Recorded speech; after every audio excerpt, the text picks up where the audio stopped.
Impro Blabla. Discussion et échange autour de l'impro, la vie et tout ce qu'il y a entre les deux. Et bonjour à tous, bonjour tout le monde et bienvenue pour ce nouvel enregistrement d'Impro Blabla. Impro Blabla, le podcast où on discute d'improvisation et de sujets transversaux. Alors aujourd'hui, ces sujets transversaux vont concerner ce qu'on appelle communément les soft skills ou compétences relationnelles, transversales. On va voir à quel point ces notions-là peuvent s'appliquer aussi bien sur scène qu'à la vie. Pour discuter de ça, j'ai un invité avec moi qui est spécialiste dans ce domaine en la présence de Benoît Chalifou. Alors bonjour Benoît, ça va bien? Ça va super, merci, un vrai plaisir, merci de me recevoir. Merci beaucoup d'avoir répondu à l'invitation.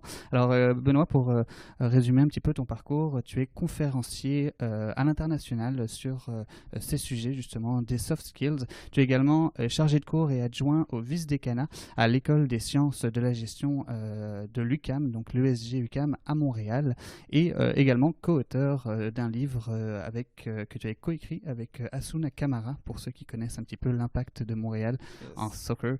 Saisir sa chance, qui parle d'entrepreneuriat et de sport. Et je crois que tu en as un autre qui arrive bientôt, de livre. Oui, 1er octobre, donc, qui s'appelle Être à son meilleur, l'incroyable pouvoir des habiletés relationnelles. Un sujet qu'on va pouvoir élaborer en long et en large. Alors, donc, on va parler de ces compétences transversales. Est-ce que c'est la bonne traduction en français? On parle de soft skills du milieu anglophone. Ben moi, en fait, j'ai envie de casser ce mythe des soft skills parce qu'ils sont tout sauf soft, surtout aujourd'hui. Donc, quand on traduit, ça s'appelle compétences douces. Ça démontre que c'est peut-être pas le bon terme. J'aime bien utiliser le terme plutôt human skills, donc compétences humaines, ou relations skills, compétences relationnelles. Et là, je pense qu'on est beaucoup plus précis et on démontre et on illustre mieux ce que tu veux faire ressortir. Donc, on pourrait appeler ça compétences humaines. Donc, c'est ça, ces notions qu'on utilise au final, parfois même sans le savoir, dans nos interactions, que ce soit au travail, que ce soit même dans notre vie privée, qui nous sont utiles, qu'on développe, mais qu'on peut apprendre aussi. Donc, c'est ce que tu enseignes. Tout à fait. Et il faut savoir que c'est ce qui fait de nous des humains. C'est ce qui différencie l'être humain de la technologie, du robot, de l'intelligence artificielle. C'est toutes ces aptitudes qui sont en quelque sorte des attitudes face à un contexte précis. C'est ça. Donc, c'est ce que tu enseignes dans tes cours et notamment également dans tes conférences. Pour faire la petite histoire, nous on s'était rencontrés, enfin moi je t'avais vu lors d'une conférence que tu avais donnée, je crois que c'était à Montréal Cowork, qui est un espace de coworking sur la rue Saint-Denis à Montréal. Je dois avouer qu'il y avait beaucoup de notions qui me parlaient énormément, parce qu'en tant que moi-même improvisateur, il y avait des choses que j'appliquais sans le savoir, encore une fois, et en t'écoutant, je me disais, c'est quelque chose que je fais. Donc, mettre les mots là-dessus, j'ai trouvé ça super intéressant. Je t'avais approché ensuite et on avait pu collaborer pour que je vienne faire un atelier dans l'un de tes cours. Je crois que c'est un cours pour un projet international. Exact. On s'en allait en Chine et je voulais justement mieux les préparer par rapport au fait qu'ils s'en allaient dans un contexte inconnu, incertain, avec tout ce qui vient. Évidemment, c'était l'avant-COVID. C'est l'année dernière. On est d'ailleurs parti. Cette cohorte-là est partie en Chine l'année dernière. On était partis ensemble et tu avais bien aidé nos étudiants à essayer de naviguer dans des contextes plus difficiles ou moins connus. Et justement, pour revenir sur cet atelier en soi, comment est-ce que t'es jeune? C'était des étudiants de bac? Oui, dans la vingtaine. Comment est-ce qu'ils l'avaient vécu? Est-ce que ça les avait surpris? Est-ce que ça les avait perturbés? Je ne sais pas si je devrais aller jusqu'à perturber, mais ce qui est certain, c'est que ça sortait du cadre normal et c'était l'objectif. Évidemment, l'idée étant de forcer la créativité, l'imagination, l'adaptabilité, la flexibilité. Et c'est ça qu'on essaye de transmettre quand on fait une telle activité comme celle que tu proposais. Et c'est pour ça qu'elle m'interpellait. Et j'étais intéressé qu'on puisse l'élaborer dans le cours. Donc, des notions d'agilité, d'adaptabilité, de flexibilité, d'imagination, de créativité. Bref, tout ce qui est en lien avec l'être humain, une fois de plus. Je suis content si ça a pu Tout à fait. les aider. Quand je t'avais approché, je t'avais parlé de mon approche avec l'improvisation. Je me souviens, tu avais été très ouvert directement et intéressé par ce que j'avais à proposer. Comment est-ce que tu percevais ça? Est-ce que toi-même, tu n'as jamais fait d'improvisation, je crois? Non, jamais fait, mais je me rappelle, j'ai des très, très bons souvenirs que j'allais 2 fois par année assister au spectacle de ma cousine qui faisait de l'impro. Mm-hmm. Et je ne sais pas si c'était de l'impro ou du théâtre, bref, c'était un mélange des deux, j'ai l'impression, mais ça m'a marqué. J'avais dans la 12, 13, 14 ans, non, même peut-être 8, 9, 10, 12 ans, mais ça m'a marqué parce que je trouvais ça fabuleux de les voir aller. J'aurais aimé, en fait, en faire. C'est ce que je me rends compte à cette époque parce que je suis sûr que ça développe cet aspect de communication. Tu es plus à l'aise devant le public. Tu es plus ouvert à des situations qui ne sont pas prévues. Mm-hmm. Et tu y réponds plus facilement. Donc, non, j'en ai jamais fait. Par contre, être conférencier, c'est un peu ce qu'on fait, hein, dans le sens que tu as déjà un certain storytelling, tu as déjà un cadre, mais l'auditoire t'amène à l'adapter très rapidement selon leurs intérêts pour un sujet plutôt qu'un autre. Et c'est une valse que tu fais avec l'auditoire. C'est la même chose avec l'impro. Selon ton interlocuteur, comment il réagit, tu t'adaptes. Ça doit être la même chose. C'est ce qu'on va voir dans une deuxième partie justement de cet enregistrement. Je voulais justement t'interroger pour avoir ce point de vue-là, ce point de vue de non-improvisateur, mais finalement on partage les mêmes notions, on partage les mêmes compétences, en l'occurrence pour les soft skills. Donc ce qu'on va se faire pour la durée de cet épisode, c'est on va s'échanger des notions, des compétences que moi-même, par exemple, j'enseigne à mes participants d'ateliers, voir comment ça peut se concrétiser chacun dans nos domaines respectifs, toi, que ce soit dans la pédagogie avec tes étudiants ou même dans tes relations professionnelles avec des chefs d'entreprise que tu peux côtoyer, par exemple, ou même avec des groupes d'employés sur la scène du travail.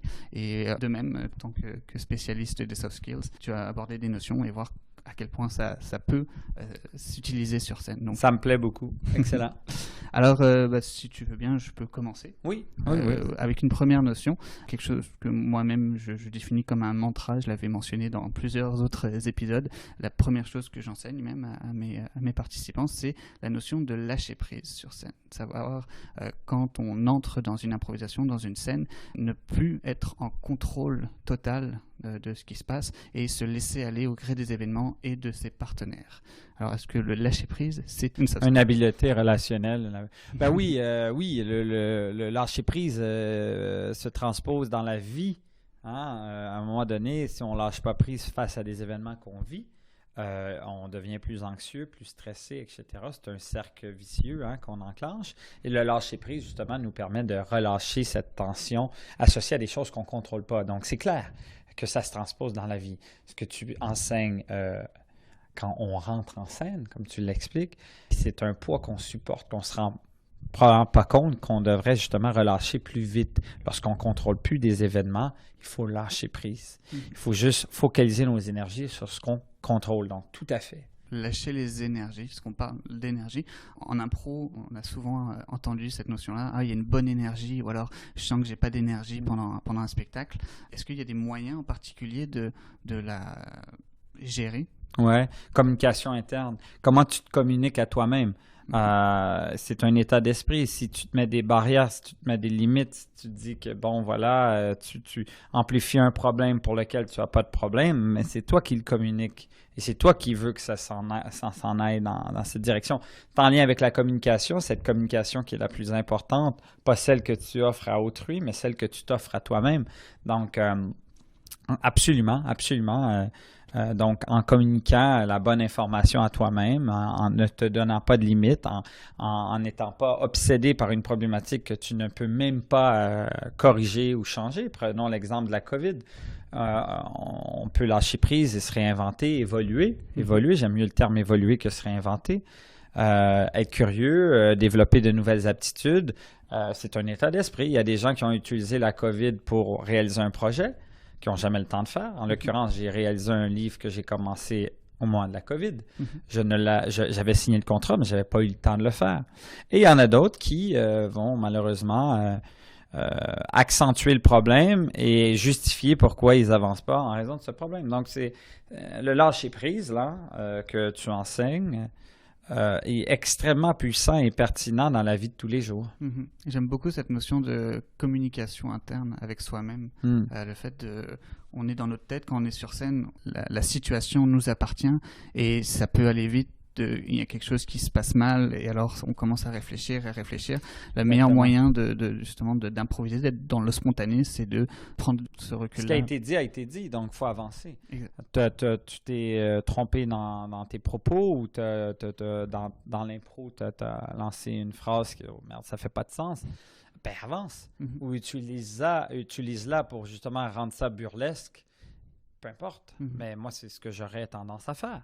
Des fois, je m'échappe en conférence sur un truc que j'ai mal dit, ben, je vais l'utiliser en ma faveur et non pas m'appuyer sur ce sort-là. Ouais. Alors, est-ce que toi, tu en aurais à nous soumettre? Oui, à vous soumettre, oui, l'empathie. Comment se transmet l'empathie dans votre terrain de jeu, si je peux dire? Parce que dans la vie, l'empathie, particulièrement dans des contextes comme celui qu'on vit, c'est fondamental. L'empathie en impro, ça se traduirait par, on parlait d'énergie tantôt, cette transmission d'énergie. C'est-à-dire qu'un improvisateur, quand on le voit aller avant un spectacle, ou même quand le spectacle débute, souvent il y a la présentation avec la musique, on a tendance à se taper dans les mains en permanence, à se dire bravo, bien joué, à se dire c'est bien ce que tu as fait, bravo, good job. C'est être capable de se mettre au niveau de son partenaire pour sentir où est-ce qu'il veut aller. Donc, quand je commence une improvisation avec quelqu'un, si je sens qu'il veut aller dans une impro plus sensible, plus réfléchie, profonde, je ne vais pas commencer à faire du poète-poète et à faire des blagues à chaque réplique. Je vais faire en sorte de m'adapter à cela. Et je m'attends la même chose de sa part. L'empathie, ça peut être une forme... c'est une forme d'écoute aussi, de comprendre où est-ce que l'autre veut s'en aller, être capable aussi de laisser la place, de pas, si je fais une improvisation où il n'y a que moi qui parle, où je ne laisse pas l'autre en placer une, je vais gravement manquer d'une part d'écoute, mais aussi je vais pas avoir cette sensibilité-là de me dire on était deux sur scène et j'étais pas tout seul. Donc c'est entièrement d'accord. Être capable de recevoir ce que l'autre a à dire et pouvoir justement trouver sa place soi-même. Donc c'est une notion à deux sens, je pense. Oui, et en fait, tu mets le ton. Ce que je comprends, c'est que tu lances une énergie lorsque tu entames une scène d'impro et l'autre suit cette énergie. Et ici, il ne la suit pas parce qu'il faut savoir que la personne empathique, c'est la deuxième qui répond en premier lieu. Elle s'adapte à ton contexte que tu as initié. Et oui, c'est une belle marque. Après, c'est une danse, c'est une valse. Et l'empathie, c'est nécessairement laisser la place à l'autre, équilibrer le tout dans la vie. C'est très important. Cette notion d'empathie-là, c'est savoir ce qu'on dit peut avoir une portée. Donc, être toujours responsable de ça. Bien sûr, absolument. Oui, et puis savoir... en fait, c'est une valse, comme je disais, savoir quand s'arrêter, quand continuer. Conférencier, l'empathie est très important parce que c'est ce qui te pousse à continuer sur un sujet. Tu interpelles quelqu'un dans ton auditoire, tu le vois qui son body language te lance un signe, arrête-toi ou continue parce que ça le plaît. Mais oui, tout à fait. Parfait. Alors, je continue avec une autre compétence, ce que j'appellerais la préparation mentale et physique. L'utilisation du corps notamment. On parle parfois de jeu physique. L'impro, c'est pas juste des blagues ou faire des dialogues, c'est aussi savoir créer avec le visuel. Donc développer ces aptitudes-là à bouger, à mimer, à interpréter, à communiquer avec le corps. Est-ce qu'on pourrait considérer ça comme une compétence humaine ? Si ce n'est pas une compétence humaine, je ne saurais pas trop qu'est-ce que c'est. Il n'y a que l'humain qui peut la faire. Donc oui. Et d'ailleurs, c'est une habileté de communication. On parlait de communication interne tout à l'heure. La plus grande, l'essentiel de ta communication, c'est ce que tu véhicules par ton corps, par ton énergie, par ton ton de voix, par tes silences, par ta rapidité avec laquelle tu t'exprimes ou la lenteur avec laquelle tu t'exprimes. Le mot « je t'aime », la phrase « je t'aime » ne veut pas dire la même chose si tu le dis avec délicatesse, avec un soupçon je sais pas moi, une teinte de sentiments plus profonds. Bref, c'est comment qu'on le dit. Et c'est par quelle énergie, par quelle vélocité qu'on transmet un message. C'est ce qui fait la force d'un conférencier qui fait du succès. C'est pas les mots qu'il utilise, mais comment.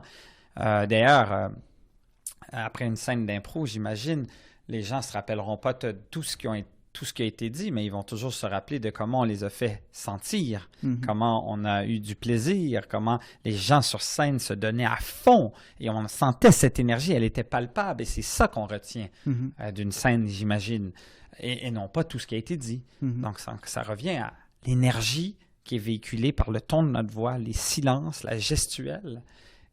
Vraiment, c'est des caractéristiques de cette communication que tu évoques par le body language. Toi, après une conférence que tu peux donner ou même un cours avec tes étudiants, c'est quoi le pourcentage de, si on peut dire, de communication paraverbale, verbale / physique? Bon, moi, je suis quelqu'un qui parle beaucoup, mais c'est rarement ce qu'on se rappelle. On va se rappeler beaucoup plus de mon énergie. L'énergie par laquelle je véhicule mes messages. Ils voient que c'est authentique, ils voient que c'est plein de passion et que j'ai vraiment envie de les amener ailleurs. C'est mon souhait. Ils le sentent si on parle avec les étudiants. Si on parle avec la conférence, les gens me disent souvent qu'on a l'impression d'avoir été au cinéma, mais qu'en plus, on a appris un bagage de choses qu'on peut mettre en application.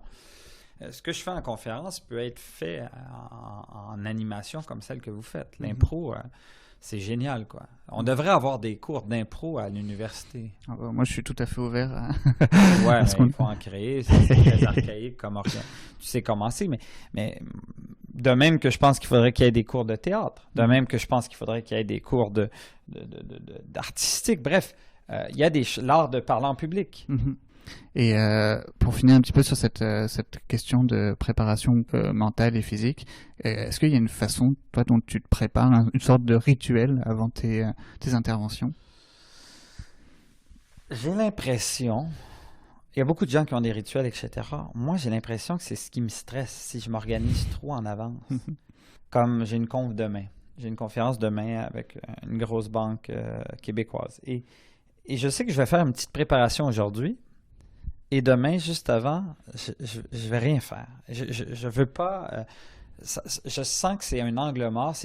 Ça me rend plus anxieux et stressé. Et le mauvais stress, pas le bon stress. Donc non, on dirait que la préparation, mon rituel, c'est de ne pas trop me préparer la journée même. Et c'est ce qui fait que je suis plus spontané parce que je sais que c'est ma spontanéité qui est ma force et non pas... Je connais mon contenu et j'essaie de l'évoluer. Mais j'essaie de garder cette spontanéité qui se transpose par mon authenticité. C'est ce que les gens apprécient. Donc, Et c'est ça qui le permet justement d'évoluer, j'imagine, en fait.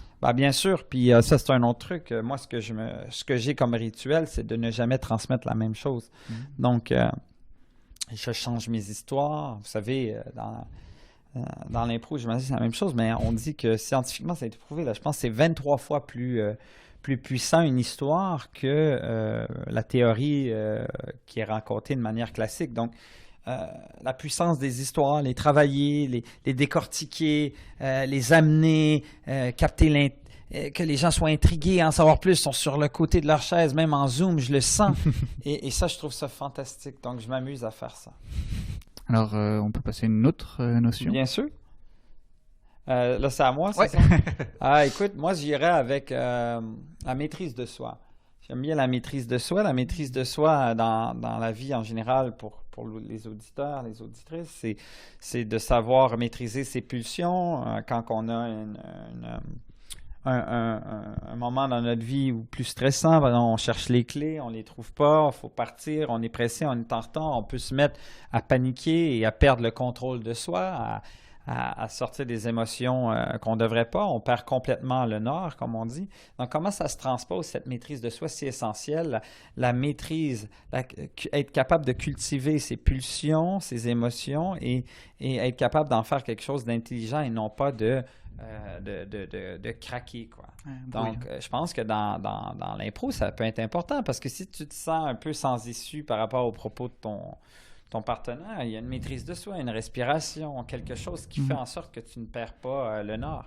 Cette notion-là, je la définirais plus par la conscience de soi, de la conscience de soi-même et de l'environnement externe. Le radar social, c'est ce que j'aime beaucoup ça. Ouais, c'est ça, une forme de bulle où on sait où on sait quel personnage on interprète, dans quel environnement. Limite, si on faut visualiser le décor imaginaire, ça peut aider, mais savoir que quand on est concentré là-dessus, on n'a plus besoin de se concentrer ensuite, ça vient naturellement. Ouais. Donc, cette conscience de ce qu'il peut y avoir, encore une fois, pas forcément de la maîtrise dans le sens qu'on n'a pas le contrôle toujours, être conscient de ce qu'on fait, de ce qu'on ressent aussi.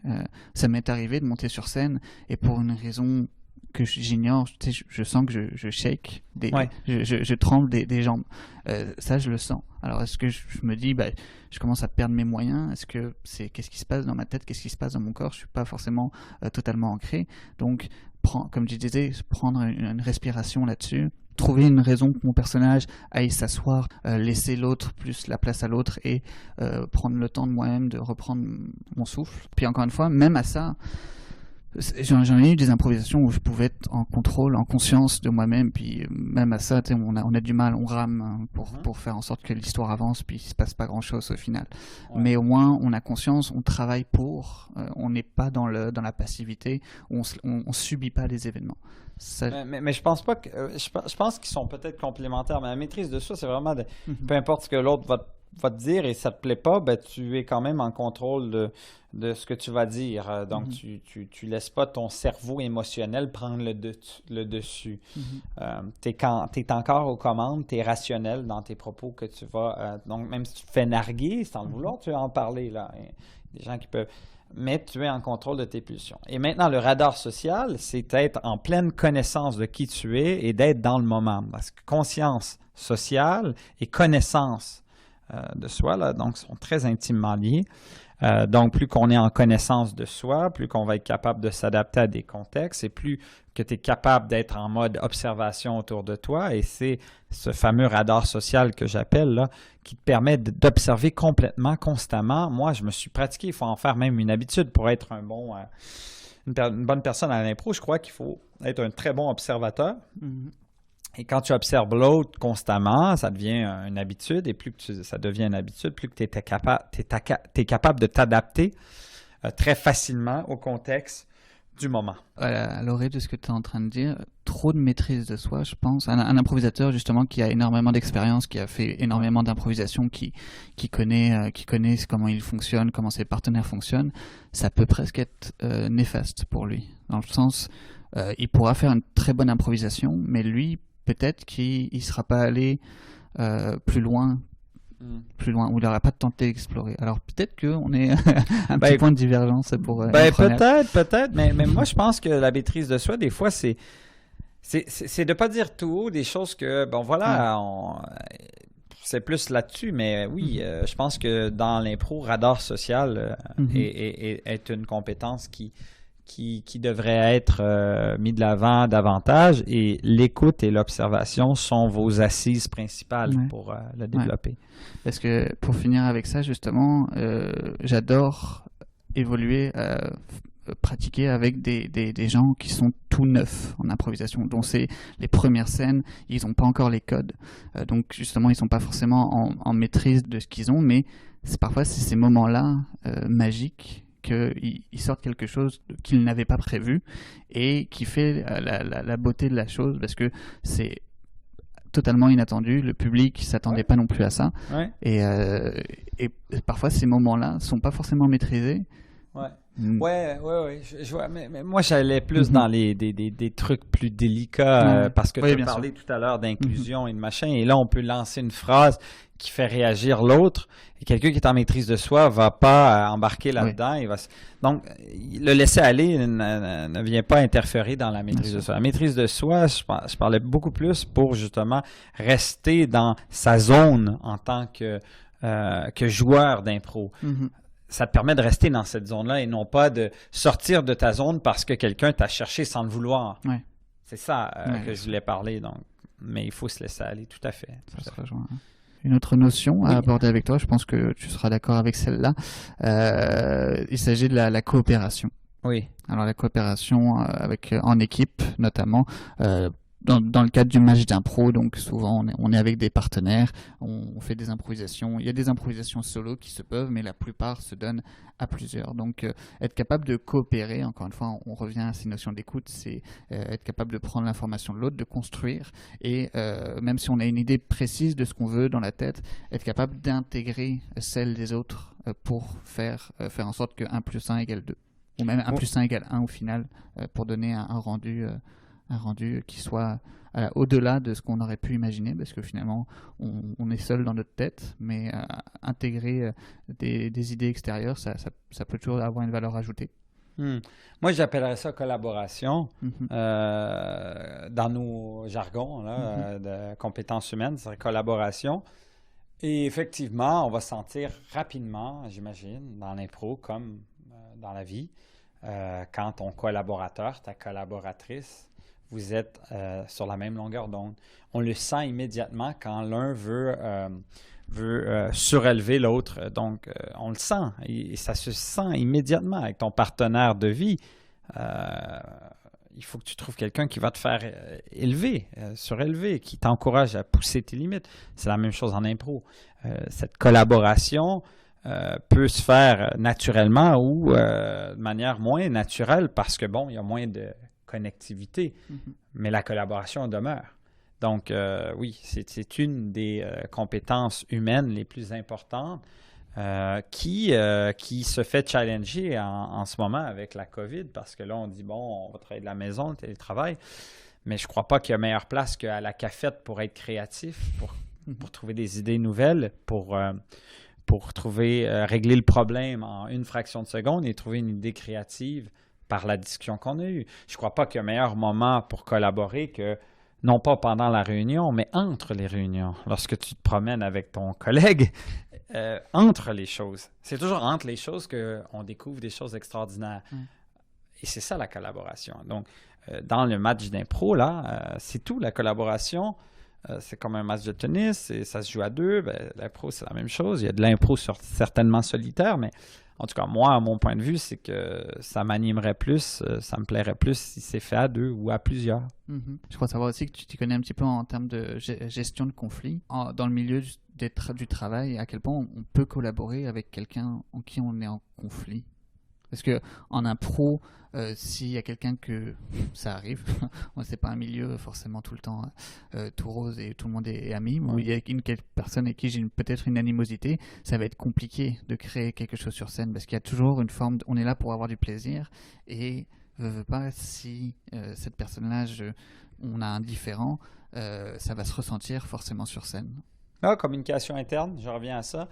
Moi, à chaque fois que j'ai quelqu'un qui si ça se passe moins bien ou j'ai entendu que, bon, voilà, elle me souhaitait du malheur plutôt que du bonheur, que n'importe quelle personne dans mon entourage de travail, je vais voir ça comme un challenge, comme un défi, puis je vais tout faire pour moi, de mon côté, ce que je peux contrôler, mon côté de médaille, de ne pas embarquer là-dedans et plutôt de faire tout le contraire, de faire mon maximum pour montrer que je veux être coopérant.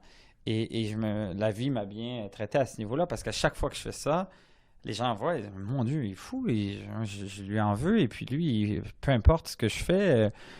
Donc voilà, moi, j'embarque pas là-dedans. Donc en impro, quelqu'un qui voudrait pas, qui se montrait moins coopérant, je me montrerais doublement coopérant. Donc, je vois ça comme un défi, c'est un état d'esprit, encore une fois, je communique à moi-même, embarque pas là-dedans, ça va te drainer ton énergie pour rien. Non, fais plutôt ce que tu peux faire pour justement faire en sorte que tu lui montres que tu veux coopérer, peu importe quoi. Je vois ça comme un défi, moi. Quand quelqu'un me met une barrière dans les roues, là, je dis, bon, moi, non. Moi, je vais lui paver l'autoroute s'il faut. Ça fonctionne toujours. Les gens, à la rigueur, ils viennent te voir, ils disent, vraiment désolé. Ils sont vraiment désolés. Ils disent, mais je suis désolé, vraiment, je sais pas pourquoi j'ai fait ça, à devoir aller. C'est complètement... Tu sais, tu les rends... finalement, tu Tu les obliges à s'avouer vaincus. Parce que tu n'embarques pas là-dedans. En impro, je trouve que c'est un beau défi. Quelqu'un qui n'a pas envie de travailler avec toi, tu le sens, tu as ressenti, mais toi, tu donnes tout pour justement changer la vapeur de côté. Et à un moment donné, il suit. Il dit, mais franchement, Armand, il donne tout, même malgré tout, malgré mon peu d'enthousiasme, mon manque d'enthousiasme, ben, j'y vais. Donc, c'est ça qui va arriver. Ces animosités-là, parfois, peuvent venir de sources pas forcément rationnelles. Donc, cette démarche-là vient... Oui, et quand les gens parlent négativement de toi ou peu importe, ils parlent d'eux-mêmes, en fait. C'est ça qu'il faut comprendre. Il y a quelque chose qui ne fonctionne pas chez eux et on ne le sait pas. On ne vit pas sa vie. Donc, moi, je me dis toujours qu'il y a toujours une raison externe que je ne maîtrise pas pourquoi quelqu'un agit comme ça ou comme ça. Et tout ce que je peux faire, c'est essayer de l'aider. Voilà. Et plus qu'on va avoir du succès, que ce soit en impro ou dans la vie ou peu importe, et peu importe comment vous définissez succès, c'est pas grave, il faut être prêt à se faire des ennemis. Mm-hmm. Et essayer de faire en sorte que ces ennemis, par jalousie, par ci ou par ça, ben, d'essayer de les amener à montrer ton beau côté, que finalement, voilà, c'est pas le bon axe qu'ils regardent, c'est ça. Mm-hmm. Donc finalement, ça devient leur souci plutôt que le nôtre. Tout à fait, absolument. J'aime beaucoup cette notion-là. Ah, ben, parfait, merci. On peut s'en faire encore une autre? Oui, oui, un dernier. Ouais. Oui, on va oui, absolument. Donc, c'est à moi, oui. À chaque fois, Alors, quel que je peux... écoutez, je vais te demander de me parler d'autodiscipline, tiens. De discipline. Parce que j'imagine que ça prend une certaine discipline, une pratique. On ne devient pas une bonne personne en impro sans pratique. Même si c'est de l'impro, il faut se pratiquer à improviser. Donc, comment ce concept d'autodiscipline qui est tellement important dans notre vie au quotidien pour réaliser les projets comme celui que tu réalises en ce moment, cette entrevue, c'est un projet en soi qui a émané d'une crise pendant la COVID où tu as trouvé une opportunité, tu en as fait un petit projet qui s'est multiplié, qui a fait des bébés, etc. Donc, comment devenir autodiscipliné, comment la notion d'autodiscipline se transpose dans votre métier ou dans votre plaisir de l'impro?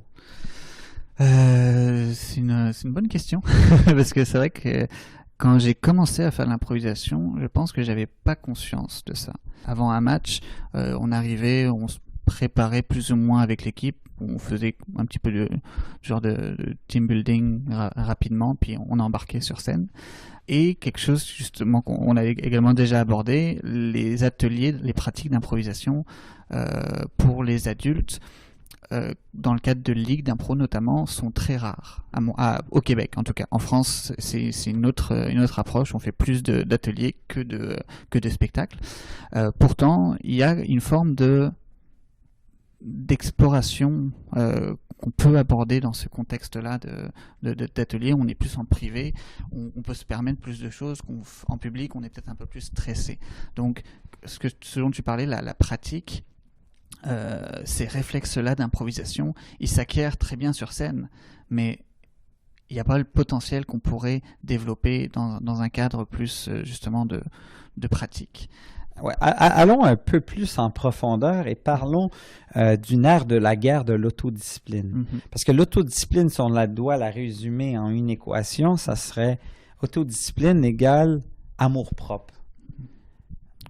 Parce que quand tu y penses, ce que tu dis, c'est la deuxième étape. Pour être capable de se pratiquer, de voir qu'on va progresser, etc., et peu importe dans quoi tu parles, là, c'est de l'impro, si tu veux être bon et confortable à improviser devant un public, il faut que tu sois en confiance. Il faut que tu t'aimes, toi, en tant que personne. C'est la fondation de l'autodiscipline parce que si, par exemple, tu veux perdre du poids, c'est pas juste la réflexion de dire je vais arrêter d'aller au McDo, je vais commencer à faire du gym. Mais qu'est-ce qui fait vraiment que tu dis je vais pas aller au McDo aujourd'hui? C'est ton amour-propre. Tu te dis je m'aime assez pour renoncer à ce bout de pizza, pour bien manger, pour aller dans le résultat que je veux. C'est la même chose en impro. Pour avoir cette confiance que tu vas te laisser aller, peu importe, que même tu ne te soucies pas si tu vas avoir l'air ridicule ou pas, je pense qu'il y a une partie de l'équation dans l'autodiscipline qu'il ne faut pas sous-estimer, qui est l'amour-propre. Ben, ça, l'amour-propre d'un improvisateur, c'est c'est un grand sujet, puisque un improvisateur a son ego. Je ne sais pas si bien sûr. C'est ça. Et pour ce que tu disais, si tu attends d'avoir à 100% confiance avant de monter sur une scène d'impro, tu vas jamais monter. C'est mon point. Faut que tu te dises, je vais y aller. Ça se peut que je me pète la figure. Que tu manques ton coup. C'est ça. Et s'autoriser cet échec-là. Et en fait, se dire, être prêt à en avoir des échecs. Parce que c'est sûr qu'il va y en avoir. C'est sûr que... je connais pas un seul improvisateur ou une seule improvisatrice qui a fait 100% d'improvisation bonne dans sa carrière. Ça prend que d'avoir fait des impros où personne n'arrive. Ça prend des matchs devant 2 personnes. J'en ai fait ça aussi dans des endroits un petit peu... douteux, on va dire, mais d'avoir vécu ça. Où je veux en venir. Ouais. Donc, l'autodiscipline, oui, je veux bien la pratique, le machin, mais il y a une étape première qui est probablement la fondation, spécialement dans un thème comme l'impro. Il faut avoir des gens qui sont en confiance pour pouvoir... Et elle s'acquiert au fur et à mesure, elle s'acquiert en pratiquant. Il faut se lancer. Il ne faut pas avoir peur de dire, du ridicule.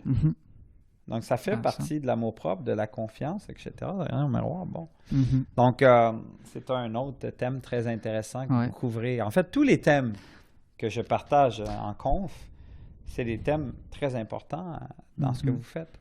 Oui, qu'on approche d'une façon peut-être ludique, mais pour t'avoir vu à l'œuvre, justement, tu rends ça quand même assez divertissant et justement participatif. Donc, il y aurait plein d'autres thèmes à aborder, mais on va s'arrêter là. On pourrait faire une partie 2 un jour. Avec plaisir, si jamais. Donc, ça me fait vraiment plaisir, vraiment. C'est quelque chose qui, éventuellement, j'aimerais bien entamer quand le temps va me le permettre, où je prendrai le temps. Il faudrait dire ça comme ça. Mais l'impro, là, c'est sûr que mes enfants vont en faire. Ah, très bien. Alors, la porte est ouverte. J'ai des recommandations à te faire. Ça, c'est sûr. Un grand plaisir, Armand. Voilà. Merci beaucoup d'avoir accepté l'invitation et d'avoir participé à cette discussion. Il y a vraiment plein de choses pertinentes que moi-même, j'ai pu réapprendre. La même chose pour moi, on apprend toujours. Donc, merci. On se voit très bientôt. Merci. Très bientôt. Bye. Impro Blabla est un podcast proposé par les membres de la Rocambolesque. Retrouvez toutes les éditions sur rocambolesque.ca/improblabla ainsi que sur votre plateforme de podcast dédiée. Vous pouvez vous aussi faire partie de la discussion en nous rejoignant sur la page Facebook de la Rocambolesque, improvisation traditionnelle et expérimentale.